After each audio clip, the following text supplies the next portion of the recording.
Welcome to Janardhan's Gyan Mantras. মৰমৰ ছাত্ৰ-ছাত্ৰীসকল, মই জনাৰ্দন তামুলী ফুকন। আজি মই তোমালোকলৈ লৈ আহিছো নৱম মানৰ আমাৰ চাৰিকাষৰ বস্তুবোৰ পাঠটোৰ তৃতীয়টো খণ্ড। আমি প্ৰথমতে আহোঁ পদাৰ্থৰ অৱস্থা পৰিৱৰ্তনৰ কাৰক। পদাৰ্থৰ প্ৰধানকৈ আমি তিনিটা অৱস্থা বুলি পাইছিলোঁ: কঠিন, জুলীয়া আৰু গেছীয়। এতিয়া এই অৱস্থাকেইটাৰ পৰিৱৰ্তন হ'ব পাৰে। এতিয়া সেই অৱস্থাকেইটা পৰিৱৰ্তন হ'বলৈ কি কি কাৰকৰ ওপৰত নিৰ্ভৰ কৰে সেইকেইটা আমি বুজিবলৈ আহিছোঁ। 1 নম্বৰ কাৰকটো হ'ল উষ্ণতা। উষ্ণতা বাঢ়িলে কঠিন পদাৰ্থৰ গতিশক্তি বাঢ়ি ক্ৰমে তৰল অৱস্থা প্ৰাপ্ত হয় আৰু গেছীয় অৱস্থালৈ পৰিৱৰ্তন হ'ব পাৰে। উষ্ণতা যদি কোনো এটা কঠিন বস্তুৰ বঢ়োৱা হয় তেতিয়াহ'লে ইয়াৰ গতিশক্তি বঢ়াৰ বাবে ই প্ৰথমতে তৰল অৱস্থালৈ যাব, তাৰপিছত ই গেছীয় অৱস্থালৈ যাব পাৰে। যেনে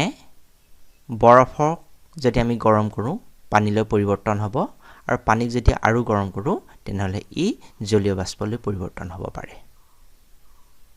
কিন্তু কিছু কিছু ক্ষেত্ৰত কেতিয়াবা কঠিন অৱস্থাৰ পৰা পোনে পোনে গেছীয় অৱস্থালৈও পৰিৱৰ্তন হ'ব পাৰে। তাক আমি পিছত উদাহৰণসহ আলোচনা কৰিম। 2 নম্বৰ কাৰকটো হ'ল চাপ। চাপ প্ৰয়োগ কৰিলে পদাৰ্থ কণিকাসমূহৰ মাজত থকা ব্যৱধান সংকুচিত হৈ গেছীয় অৱস্থাৰ পৰা ক্ৰমে তৰল আৰু কঠিন অৱস্থালৈ পৰিৱৰ্তন হ'ব পাৰে। চাপ যদি আমি প্ৰয়োগ কৰোঁ তেনেহ'লে গেছীয় অৱস্থাৰ পৰা ক্ৰমে তৰল আৰু কঠিন অৱস্থালৈ পৰিৱৰ্তন হ'ব পাৰে। যেনে জলীয় বাষ্পক যদি আমি চাপ দিওঁ ই পানীলৈ পৰিৱৰ্তন হ'ব, আৰু পানীক যদি চাপ দিওঁ ই বৰফলৈ পৰিৱৰ্তন হ'ব পাৰে। এতিয়া এটা অৱস্থাৰ পৰা আন এটা অৱস্থালৈ পৰিৱৰ্তন হোৱা প্ৰক্ৰিয়াটোক কিছুমান নামাকৰণ কৰা হৈছে, সেইকেইটা আমি জানো আহা। চিত্ৰখনলৈ মন কৰা। ইয়াত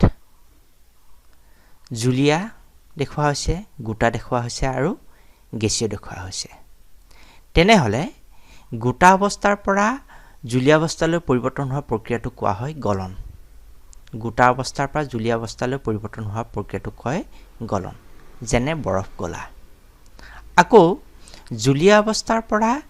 গোটা অৱস্থালৈ পৰিৱৰ্তন হোৱা প্ৰক্ৰিয়াটোক কোৱা হয় স্ফটিকীকৰণ। জুলীয়া অৱস্থাৰ পৰা গোটা অৱস্থালৈ পৰিৱৰ্তন হোৱা প্ৰক্ৰিয়াটোক কোৱা হয় স্ফটিকীকৰণ, যেনে পানীৰ পৰা বৰফ হোৱাটো। আকৌ জুলীয়া অৱস্থাৰ পৰা গেছীয় অৱস্থালৈ পৰিৱৰ্তন হোৱা প্ৰক্ৰিয়াটোক কয় বাষ্পীভৱন, যেনে তৰল অৱস্থাৰ পৰা পানীৰ ভাৱ সৃষ্টি হোৱা। তাৰ ঠিক উল্টাটো গেছীয় অৱস্থাৰ পৰা জুলীয়া অৱস্থালৈ পৰিৱৰ্তন হোৱা প্ৰক্ৰিয়াটোক কোৱা হয় ঘনীভৱন। আমাৰ বৰষুণটো এটা ঘনীভৱনৰ প্ৰক্ৰিয়া, নিশ্চয় জানা। কেতিয়াবা গোটা অৱস্থাৰ পৰা জুলীয়া অৱস্থা নোহোৱাকৈ পোনে পোনে গেছীয় অৱস্থালৈ পৰিৱৰ্তন হ'ব পাৰে, বা গেছীয় অৱস্থাৰ পৰা পোনে পোনে গোটা অৱস্থালৈ পৰিৱৰ্তন হ'ব পাৰে। তেনেহ'লে সেই প্ৰক্ৰিয়াটোক কোৱা হয় ঊৰ্ধ্বপাতন। যদি কোনো এটা পদাৰ্থ গোটা অৱস্থাৰ পৰা গেছীয় অৱস্থালৈ বা গেছীয় অৱস্থাৰ পৰা গোটা অৱস্থালৈ পোনে পোনে পৰিৱৰ্তন হয় তেনেহ'লে সেই প্ৰক্ৰিয়াটোক কোৱা হয় ঊৰ্ধ্বপাতন। তেনেহ'লে তোমালোকে নিশ্চয় গলন কাক বোলে, স্ফটিকীকৰণ কাক বোলে, বাষ্পীভৱন কাক বোলে, ঘনীভৱন কাক বোলে আৰু ঊৰ্ধ্বপাতন কাক বোলে নিশ্চয় বুজিছা। কেতিয়াবা এইকেইটাৰ ওপৰত কুৱেশ্যন আহিব পাৰে, তোমালোকে চাই ল'বা। হ'ব, এতিয়া আমি আগবাঢ়ি যাওঁ। পৰীক্ষাত অহা এটা বহুত ইম্পৰ্টেণ্ট কুৱেশ্যন হ'ল ঊৰ্ধ্বপাতন বা ইংৰাজীত কোৱা হয় ছাবলিমেশ্যন কাক বোলে। ইয়াৰ উত্তৰটো হ'ব তাপৰ প্ৰভাৱত জুলীয়া অৱস্থাপ্ৰাপ্ত নোহোৱাকৈ কঠিনৰ পৰা পোনে পোনে গেছীয় অৱস্থালৈ বা গেছীয়ৰ পৰা পোনে পোনে কঠিন অৱস্থালৈ যোৱা প্ৰক্ৰিয়াটোকে ঊৰ্ধ্বপাতন বোলে, যেনে এমনিয়াম ক্লৰাইডৰ ঊৰ্ধ্বপাতন। ইয়াৰ চিত্ৰটো চোৱা যদি আমি এখন চিনা মাটিৰ পাত্ৰ লৈছো তাত যদি আমি এমোনিয়াম ক্লোৰাইড গোটা এমোনিয়াম ক্লোৰাইড লৈ লওঁ গোটা এমোনিয়াম ক্লোৰাইডটো দেখিবলৈ আমাৰ নিমখৰ নিচিনা ই গোটা পদাৰ্থ এটা আৰু ইয়াক যদি আমি ইয়াত দেখুৱাৰ ধৰণেৰে তাপ দিওঁ বাৰ্ণাৰৰ সহায়ত তেতিয়া হলে ই গোটা অৱস্থাৰ পৰা পুনে পুনে গেছীয় অৱস্থালৈ বাষ্প ৰূপলৈ যাব এই প্ৰক্ৰিয়াটো হ'ল এমোনিয়াম ক্লোৰাইডৰ উদ্ধপাতন নিশ্চয় বুজি পাইছা ইয়াত গোটা অৱস্থাৰ পৰা পুনে পুনে গেছীয় অৱস্থালৈ পৰিৱৰ্তন হৈছে সেইভাবে এই প্ৰক্ৰিয়াটো কোৱা হয় উদ্ধপাতন নিশ্চয় বুজি পাইছা ইয়াৰ পিছতে আমাৰ ইম্পৰ্টেন্ট প্ৰশ্ন এটা হ'ল শুকান বৰফ বা ড্ৰাই আইচ কি উত্তৰটো হ'ব উচ্চ চাপত গেছীয় কাৰ্বন ডাই অক্সাইড জুলীয়া অৱস্থা প্ৰাপ্ত নোহোৱাকৈ গোটা অৱস্থা প্ৰাপ্ত হলে তাক শুকান বৰফ বোলে চিত্ৰত চোৱা এয়া হ'ল শুকান বৰফৰ ছবি এখিনি হ'ল আসলতে পানী নহয় এখিনি আসলতে কাৰ্বন ডাই অক্সাইড গোটা অৱস্থাত থকা কাৰ্বন ডাই অক্সাইড গেছীয় অৱস্থাত থকা কাৰ্বন ডাই অক্সাইডক যদি উচ্চ চাপ দিয়া হয় তেনেহলে ই গোটা অৱস্থা প্ৰাপ্ত হয়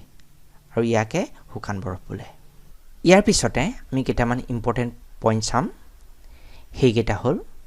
গলনাংক কাক বোলে যাক ইংৰাজীত কোৱা হয় মেল্টিং পইণ্ট এক বায়ুমণ্ডলীয় চাপত যি উষ্ণতাত কঠিন পদাৰ্থ গলি গৈ জুলীয়া অৱস্থা প্ৰাপ্ত হয় সেই উষ্ণতাক পদাৰ্থৰ গলনাংক বোলে ইয়াত কি হ'ব লাগিব এক বায়ুমণ্ডলীয় চাপত যিটো উষ্ণতাত কঠিন পদাৰ্থ গলি গৈ জুলীয়া অৱস্থা প্ৰাপ্ত হ'ব লাগিব তেনেহলে সেই উষ্ণতাটোকে ক'ব পদাৰ্থৰ গলনাংক যেনে বৰফৰ গলনাংক 0 ডিগ্ৰী সেন্টিগ্ৰেড বা 273 কেলভিন ইয়াৰ পিছতে আহিল উতলাংক যাক কোৱা হয় বইলিং পইণ্ট ইয়াৰ সংজ্ঞাটো হ'ব এক বায়ুমণ্ডলীয় চাপত যি উষ্ণতাত তৰল পদাৰ্থ উতলিবলৈ আৰম্ভ কৰে সেই উষ্ণতাক পদাৰ্থৰ উতলাংক বোলে যেনে পানীৰ উতলাংক 100 ডিগ্ৰী সেন্টিগ্ৰেড বা 373 কেলভিন ইয়াৰ পিছতে আহিলো বিগলনৰ লিনতাপ লেটেন্ট হিট অফ ফিউজন এক বায়ুমণ্ডলীয় চাপ আৰু গলনাংক উষ্ণতাত 1 কিলোগ্ৰাম কঠিন পদাৰ্থ জুলীয়া অৱস্থালৈ নিবলৈ যি পৰিমাণৰ তাপৰ প্ৰয়োজন হয় তাকে বিগলনৰ লিনতাপ বোলে এক বায়ুমণ্ডলীয় চাপ আৰু গলনাংক উষ্ণতাত 1 কিলোগ্ৰাম কঠিন পদাৰ্থ জুলীয়া অৱস্থালৈ নিবলৈ যি পৰিমাণৰ তাপৰ প্ৰয়োজন হয় তাকে বিগলনৰ লিনতাপ বোলে আকৌ আমাৰ বাষ্পীভৱনৰো লিনতাপ থাকে লেটেন্ট হিট অফ ভেপৰাইজেশ্যন এক বায়ুমণ্ডলীয় চাপ আৰু উতলাংক উষ্ণতাত 1 কিলোগ্ৰাম জুলীয়া পদাৰ্থ গেছীয় অৱস্থালৈ নিবলৈ যি পৰিমাণৰ তাপৰ প্ৰয়োজন হয় তাকে বাষ্পীভৱনৰ লিনতাপ বোলে এক বায়ুমণ্ডলীয় চাপ আৰু উতলাংক উষ্ণতাটো উতলাংক উষ্ণতাত থাকিব লাগিব 1 কিলোগ্ৰাম জুলীয়া পদাৰ্থ গেছীয় অৱস্থালৈ নিবলৈ যি পৰিমাণৰ তাপৰ প্ৰয়োজন হ'ব তাকে ক'ব বাষ্পীভৱনৰ লিনতাপ তলত কিছুমান পদাৰ্থৰ বিগলনৰ লিনতাপ আৰু বাষ্পীভৱনৰ লিনতাপ দেখুওৱা হৈছে চোৱা ইয়াত এলুমিনিয়াম আছে তাৰ বিগলনৰ লিনতাপটো হ'ব 6.6 × 10⁵ আৰু তাৰ গলনাংকটো হ'ল 2519 ডিগ্ৰী সেন্টিগ্ৰেড আকৌ ইয়াৰ বাষ্পীভৱনৰ লিনতাপটো হ'ল 4 × 10⁵ আৰু তাৰ উতলাংকটো হ'ল 10,900 ডিগ্ৰী সেন্টিগ্ৰেড এই ধৰণেৰে আমাৰ ইথাইল এলকহল কাৰ্বন ডাই অক্সাইড গোল্ড মানে সোণ লেড আৰু পানীৰ বিগলনৰ লিনতাপ আৰু বাষ্পীভৱনৰ লিনতাপ দেখুওৱা হৈছে তালিকাখন চোৱা এইখিনিতে আমি এটা কথা পাইছিলো যে বায়ুমণ্ডলীয় চাপ এতিয়া হ'ল বায়ুমণ্ডলীয় চাপ মানেনো কি বায়ুমণ্ডলত থকা বায়ুৰ চাপকে বায়ুমণ্ডলীয় চাপ বোলে বায়ুমণ্ডলত যিখিনি বায়ু থাকিব সেইখিনিয়ে ভূপৃষ্ঠৰ ওপৰত যি চাপ দিব তাকে কোৱা হ'ব বায়ুমণ্ডলীয় চাপ সাধাৰণতে সাগৰৰ পৃষ্ঠত আমাৰ বায়ুমণ্ডলীয় চাপ জোখা হয়